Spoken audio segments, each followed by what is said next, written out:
नमस्कार, मेरा नाम डॉक्टर सुवर्चला है। जीवा फर्टिलिटी सेंटर्स में साइंटिफिक डायरेक्टर हूँ।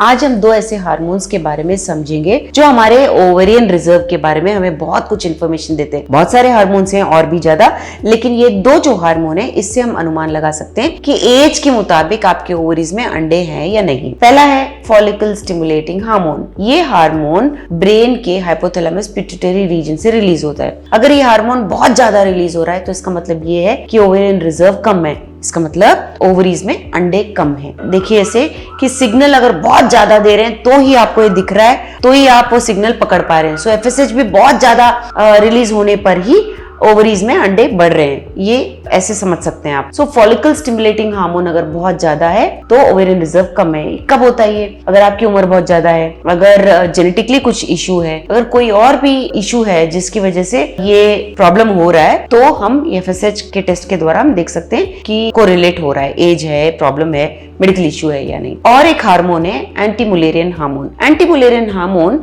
एग्स रिलीज करते हैं। तो छोटे जब स्टेज में होते हैं, जब बढ़ नहीं रहे होते हैं एग्स, जब ओवरीज में होते हैं, तब ये एंटीमुलेरियन हार्मोन रिलीज होता है। जब ये एंटीमुलेरियन हार्मोन ही कम होता है, इसका मतलब क्या होता है कि एग्स बहुत कम है।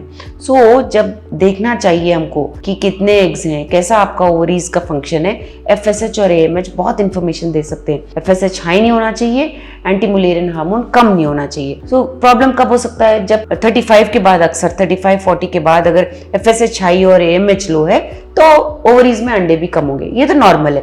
लेकिन अगर 30 के अंदर है आप, 30 से कम है आपकी उम्र, एएमएच लो है और एफएसएच हाई है, तो प्रीमेच्योर ओवेरियन फेलियर में आते हैं आप। इसका मतलब एज से पहले ही आपके ओवरीज में अंडे कम हो गए हैं। ऑफ कोर्स ये दो टेस्ट ही काफी नहीं होते, ब्लड टेस्ट, बहुत सारे ब्लड टेस्ट कराने पड़ते हैं और भी हार्मोन से। और एक बहुत इंपॉर्टेंट बात है, स्कैन भी कराना होता है। ट्रांस वजाइनल अल्ट्रासोनोग्राफी अगर पीरियड के दूसरे दिन किया जाए तो एंट्रल फॉलिकुलर काउंट देखा जाता है। इस दिन ओवरीज में कितने अंडे बढ़ रहे हैं देखते हैं और ये देखते हैं कि कितने तैयार हो रहे हैं इस पीरियड के लिए, यानी कि इसमें से एक रिलीज होगा और अगर स्पर्म्स रहे तो फर्टिलाइजेशन होगा। सो एज के मुताबिक ये एंट्रल फॉलिकुलर काउंट है या नहीं देखा जाता है। अगर एज के मुताबिक है तो ठीक है, नहीं है तो ट्रीटमेंट आपको जल्दी करने के लिए कहा जाता है। So AFC antral follicular count, FSH, AMH के मुताबिक आपको ट्रीटमेंट दिया जाता है। अगर सब कुछ ठीक है तो लो डोज मेडिकेशन या नेचुरल ट्राई करने के लिए कहा जाता है। अगर सब कुछ ठीक नहीं है, इसका मतलब ये है कि एफएसएच बहुत हाई है, एएमएच बहुत लो है,